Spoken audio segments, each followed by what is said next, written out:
All right, I'm on my brand new camera, and I'm hoping to do this in one shot so I don't have to edit it, because that takes a lot of times, and it's in 4K, so hopefully I look amazing. I can see it's focusing on my eye right there. Is my microphone on? Yeah, it is. Okay, cool. So what I'm gonna do in this video is run you through how to do all of this, because I have a camera over here all set. So here's my camera, I have my model, which is a water bottle, and I should be able to guide you guys through all of this, okay? So I don't think this is gonna take too long. I don't think it's gonna be too difficult, okay? So let's do it.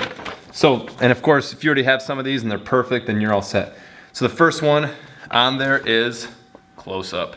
I think most of us had no problem with that. I just wanna encourage you to take multiple ones, get that object as close as possible when you're doing it. I'm gonna go to live view. You should not do this. You should look through here at all times. But basically, it's gotta be able to focus, right? And you wanna zoom in on the lens as well. So let's look at this right here. It can't take a picture. See, I'm trying. It will not take a picture if it can't focus. So you're just gonna back up. So that's pretty close, but you're just gonna try to take it, keep trying to take it until it's just far enough away, and then it should actually take the picture, so I'm all set. Good exposure, and it's in focus. I'm good. Let's go on to the next one. So if we look now, overexposed, underexposed. A person, no, we have something better. We have a water bottle. So to simply do that, so remember on top you have ISO, you should not have it on auto. So let's do overexposed. That's gonna be easy. Just go as high as you need to get it bright, right? Boom, there's my overexposed picture. So you can overexpose with shutter speed, with your f-stop, or your ISO. It doesn't matter which one you do, okay? You just need to choose one of them, okay? All right, again, you can tap your shutter and you should see, like, look, it's at 1 or 2. I don't want it way over at 3. If I do that, let's say it's up here, it's just gonna look white. That's too overexposed. Don't do it like that, okay? So somewhere between like 1 and 2. And then to underexpose it, I'm just gonna crank my shutter speed up, or lower my f-stop, or lower my ISO, and it's gonna get darker. I'm sorry, lower my ISO or increase my f-stop. So let's look, take another picture. Boom. Ooh, that's not really that underexposed, I would say. Let's make it even more obvious. I'm gonna go even a faster shutter speed, or I could increase my f-stop. Let's try that. There you go, I'd say that's pretty underexposed, all right? Let me zoom in a little more on this. There we go. All right, so again, these numbers won't necessarily work unless you have similar lighting in here, but I think it helps.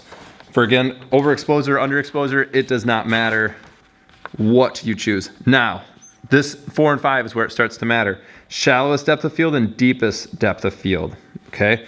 So you should always zoom in for the best effect and zoom out for the deepest depth of field. So let's do shallow. So which one matters? Shutter, f-stop, or ISO? Always f-stop, okay? Now, you should be able to do this by turning this wheel. Remember, if you're on a T3i though, you're gonna hold down Q and you're gonna use the top one, okay? So I'm gonna go as low as I can, which is 2.8. That's gonna be shallow. I'm gonna take my picture and I'm gonna see like, whoa, it's actually exposure is pretty darn right on. But let's say it was too dark or too bright, then you know that, hey, that's too dark. As long as I keep this at 5.28 or f2.8, I know it's shallow. Now, if you're on a different camera, the lowest it might go is 5.6, and that's okay. Just somewhere in between there likely, okay? So I wanna get my exposure correct. I can tap the shutter, see it's really close to that 0. It says that's proper exposure at 0, okay? So then I'm gonna take that picture. There you go, sorry about that if it's not in focus. Take that picture, and how's it look? I'd say it's a little overexposed, but we'll say it's exposed right. All right, and then now it's telling me, hey, let's get deepest depth of field, right? So first thing I'm gonna do, I'm gonna zoom out, whoop, and we wanna get the f-stop as high as possible. So should go to, you don't have to go absolutely as high as you can. If you're outside, it should work. But for some reason, if it's not working well for you, even if it's above like 12 or 14. So I get that number set, I take a picture and I realize, hey, that's way too dark, obviously. But as long as I keep that there, I'm fulfilling the obligations of the assignment. So I'm gonna slow my shutter way down. Maybe 1/50th, I can still hand hold, right? Anything slower than that, it's gonna be hard to hold it with your hand and still be in focus. And let's take a picture there. And it looks pretty good. I'm gonna have to up my ISO even more, okay? So I'm gonna go all the way to 12,800. So if I just tap the shutter, it says it's right at 0 again. So I'm gonna need a really slow shutter, really high ISO to make sure I can get that high f-stop. Now if you're outside, you probably won't have to go as high on those. I take it, and you should see the water bottle. I should be able to zoom in and see that the water bottle's in focus and those chairs back there are in focus. All right, as long as you did that, you are good, okay? And I'd say it's exposed pretty darn spiffily well. Okay, water. Blurred water, sharp water. So I am not gonna pour water in here because I don't wanna make a huge mess, but we'll go over it anyways. So if I need sharp water, what's gonna matter? Shutter speed, okay? So I'm gonna crank that up. I think at least 500 or 800 is at the minimum of getting a sharp water shot. I don't care if you throw water, you spit water, you shoot out of a garden hose, just something like that, okay? This is the same as number 7, which is your jumping shot.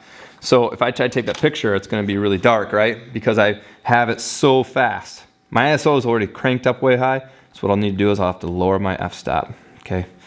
Let's see what this is. So even if I go really fast with my hand like this, oh, you can't even see my hand. Let's say I'm going like this. It should be able to, see,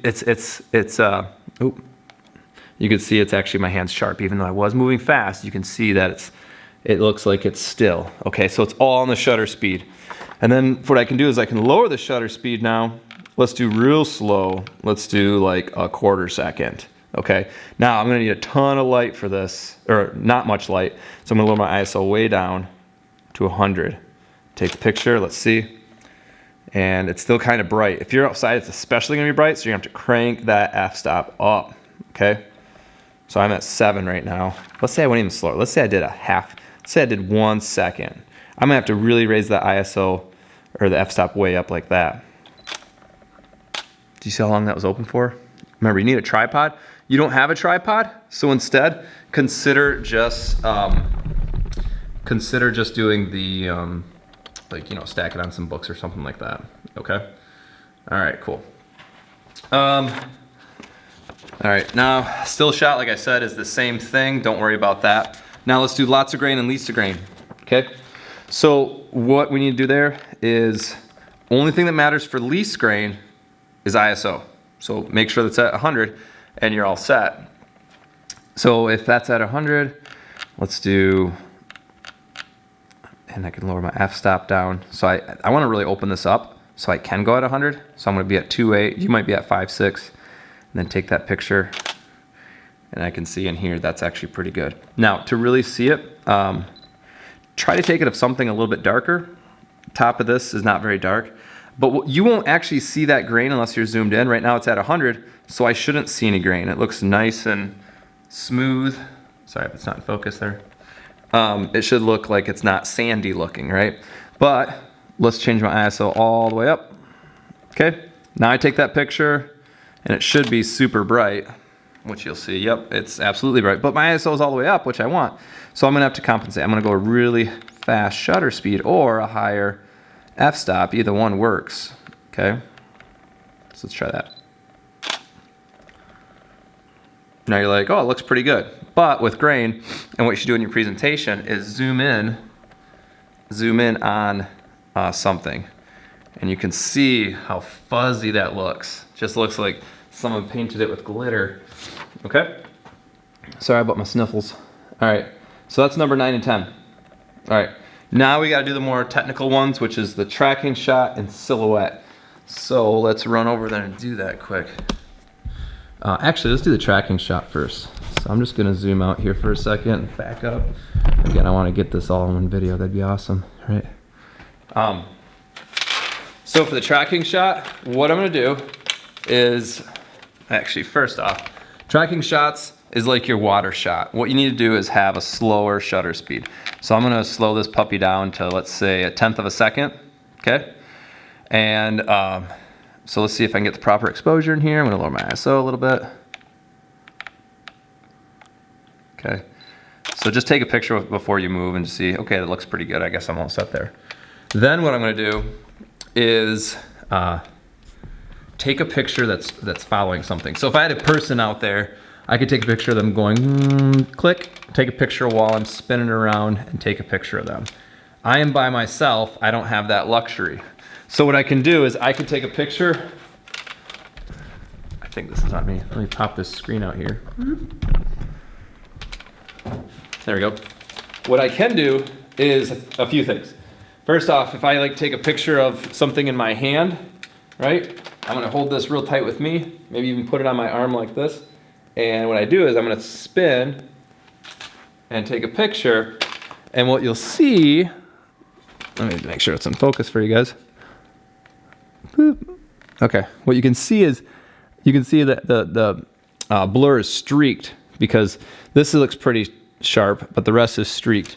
And I didn't like it that much, so I'm gonna do it again. In fact, what I like doing a lot of times is taking this camera and just hold it, and you can spin, whoops, spin, and then take the picture while you're spinning. 1, 2, 3.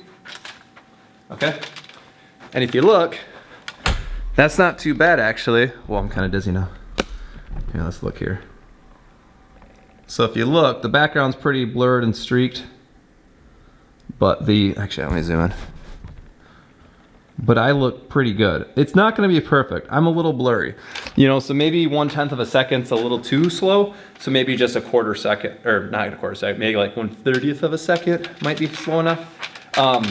If you're real stable though, you should be able to, you know, follow something for even just a half second and it should be just fine.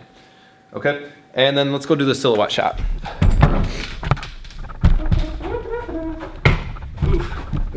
So you don't need to use the outside, but I think outside works best. And what you can do is you can then use something. Oops.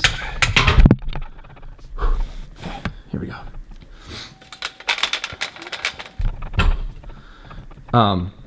So you want it right nice and bright.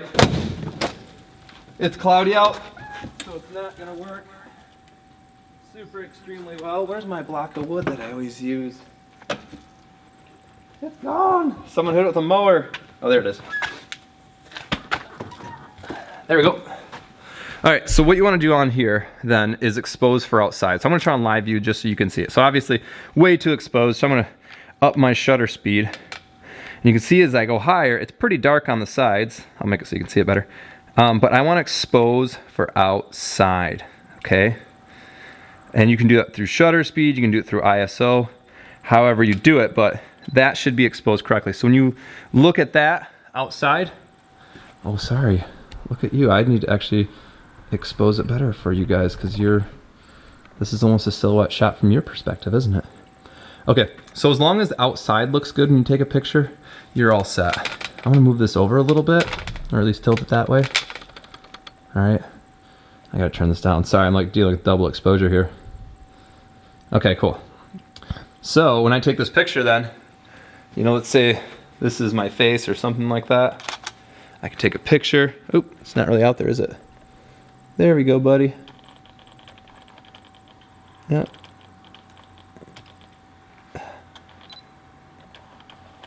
It's having a hard time focusing because it's so bright. There we go. Okay, cool. So what we can see though is, oh man, you can't really see it that well. Let me bump it up. The important thing is that the hand is black and the outside looks like it's properly exposed. So if you did that, you're all set. So make sure grass and everything else looks perfect, and then you should be just fine, okay? All right, I hope that makes sense. You can see right now this is a silhouette shot. Woo! All right, so I think we're all set here. That's the silhouette shot to the tracking shot. And then now you just need to get those 12 shots on Classroom. Please make sure you take up the entire slide. And then more importantly probably is to make sure you include those numbers. I know some people weren't really doing that yet. So make sure you include the numbers, the f-stop, the shutter speed, and ISO. Make sure every shot is in focus and it's properly exposed, as long as it doesn't tell you to be overexposed or underexposed. All right, I hope this type of video is more helpful to you. Let me know if this didn't work well or what you're struggling with, please and thank you. All right, see you guys, bye.